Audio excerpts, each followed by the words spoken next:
What happens to those who refuse to take the mark of the beast? Imagine you wake up tomorrow morning and the world has changed. You will be shocked when you discover 7 biblical truths about what happens to those who refuse the mark. Because the answer isn't what most people think. It's not about miraculous escape or supernatural invisibility. Discovery 1. The immediate consequence. And that no man might buy or sell, save he that had the mark, or the name of the beast, or the number of his name. The mark is universal. Everyone from every class, every status, every background, all are required to receive it. And it's placed in a specific location, the right hand or the forehead. And its purpose is economic control. You cannot buy or sell without it. It's everything. You are, for all practical purposes, dead economically. And here's what makes this so insidious. The system isn't designed to kill you quickly. It's designed to pressure you. You can't buy food, then you get hungry, hungrier, desperate. You can't access shelter, then you're exposed to the elements. Cold, heat, rain. The system is designed to make refusing the mark so unbearable that you'll eventually break. You'll give in. You'll take the mark just to stop the suffering. And for many, that's exactly what happens. But for those who don't break, who continue to refuse despite the suffering, the system escalates. Because economic exclusion is just the first step. Discovery 2. The hunting begins. All right, so you've refused the mark. You're locked out of the economy. You're struggling to survive. But the Antichrist system doesn't just passively exclude you, it actively hunts you. Here's the thing. In a world where everyone is required to have the mark, anyone without the mark stands out immediately. Every public space has scanners, facial recognition cameras. The moment you step into any monitored space, which is basically everywhere, the system knows you're unmarked, and it reports you. But it's not just technology, it's people. Matthew 24:10 warns about this. And then shall many be offended, and shall betray one another, and shall hate one another. During the tribulation, betrayal becomes the norm. Your neighbors report you, because there are rewards for turning in resistors, financial incentives, better rations, social credit boosts. But before the mass arrests and executions begin, the system needs to prepare the population psychologically. The language shifts. Resistors aren't people. They're threats, elements, problems to be solved. Society is conditioned to view those who refuse the mark not as martyrs for their faith, but as dangerous criminals who deserve whatever punishment they receive. And when the executions begin, people cheer. Discovery 3. The breaking point. All right. So you've been caught. You're arrested, detained, and now begins the process of trying to break your will. Detention centers. The Bible doesn't give us a lot of specific details about the prisons during the tribulation, but we can infer based on how totalitarian regimes operate and based on the descriptions we do have in Revelation. At some point, they come to you with an offer. Take the mark, and you can leave. Right now. Go home to your family. Get food. Get medical care. Return to normal life. All you have to do is worship the image of the beast. Just bow down once. Just take the mark. And this all ends. And eventually, the system stops trying to break them. Because at a certain point, it's easier to just kill them. Discovery 4. The method of execution. All right, we've reached the hardest part of this discussion, because now we need to talk about what actually happens to most people who refuse the mark. They're executed, and the Bible is very specific about the method. And I saw thrones, and they sat upon them, and judgment was given unto them. And I saw the souls of them that were beheaded for the witness of Jesus, and for the word of God, and which had not worshipped the beast, neither his image, neither had received his mark upon their foreheads or in their hands. And they lived and reigned with Christ 1,000 years. The souls of them that were beheaded, not just killed, beheaded, specifically. John saw this method 2,000 years ago.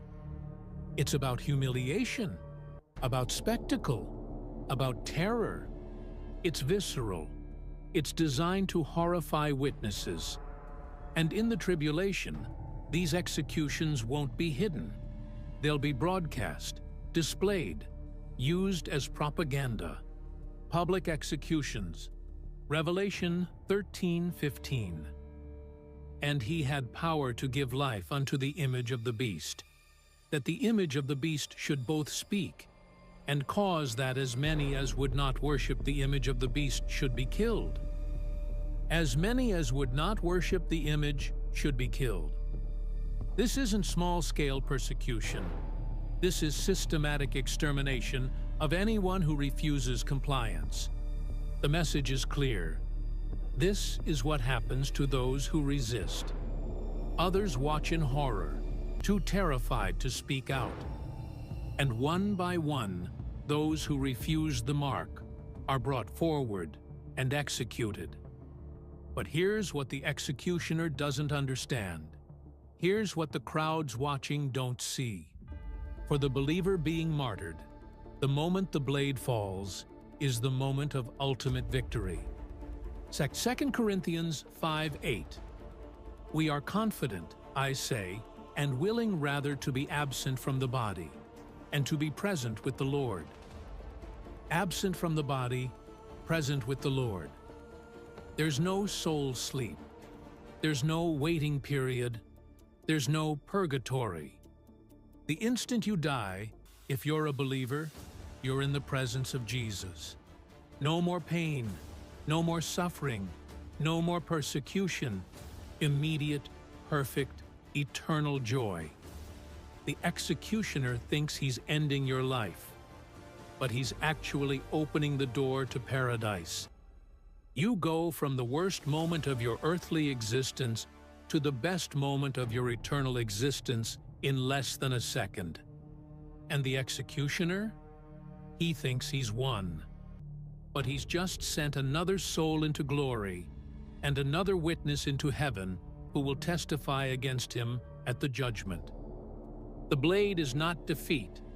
The blade is the doorway. But here's the question. Does everyone who refuses the mark get caught and executed? Discovery 5. Life in hiding. Not everyone who refuses the mark will be immediately arrested and executed. Some will escape. Some will hide. Some will survive for months, maybe years, in hiding. And for them, life becomes something entirely different. Those who escape initial roundups. When the mark becomes mandatory and the enforcement begins, there will be chaos, confusion. The system, as sophisticated as it is, won't catch everyone immediately. Some people will see it coming and flee before the arrests begin. Jesus specifically commands this in Matthew 24:16-18. Then let them which be in Judea flee into the mountains. Let him which is on the housetop not come down to take anything out of his house. Neither let him which is in the field return back to take his clothes. Flee into the mountains. This isn't symbolic. This is literal instruction for those living in Judea, modern Israel and surrounding areas, During the tribulation, when you see the abomination of desolation, when the Antichrist enters the temple and declares himself God, run immediately. Don't stop to pack. Don't grab belongings. Run, and some people will obey. They'll flee to wilderness areas, mountains, caves, remote regions where the system's reach is weaker. Underground networks of believers. And in these hiding places, communities form. Believers who refuse the mark, who escape the cities, who are surviving off the grid. This is the underground church of the tribulation. But together, even in the most desperate circumstances, believers can encourage one another, remind one another of God's promises, hold one another accountable. The underground church won't be organized, won't have buildings or programs or denominations, but it will be real, it will be faithful, and it will endure. And for some, supernatural provision. Remember Elijah? When Jezebel was hunting him, God sent him to hide by a brook, and every day ravens brought him bread and meat. 1 Kings 17, 4-6. And it shall be, that thou shalt drink of the brook, and I have commanded the ravens to feed thee there. So he went and did according unto the word of the Lord. For he went and dwelt by the brook Cherith, that is before Jordan. And the ravens brought him bread and flesh in the morning, and bread and flesh in the evening, and he drank of the brook. Birds, delivering food, twice a day. That's not natural. That's miraculous.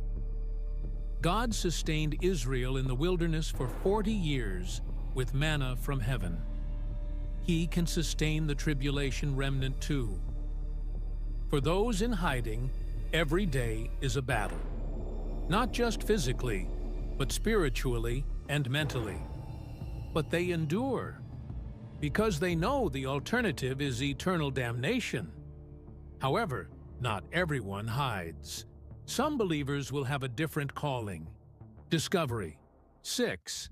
The 144,000 and the sealed remnant.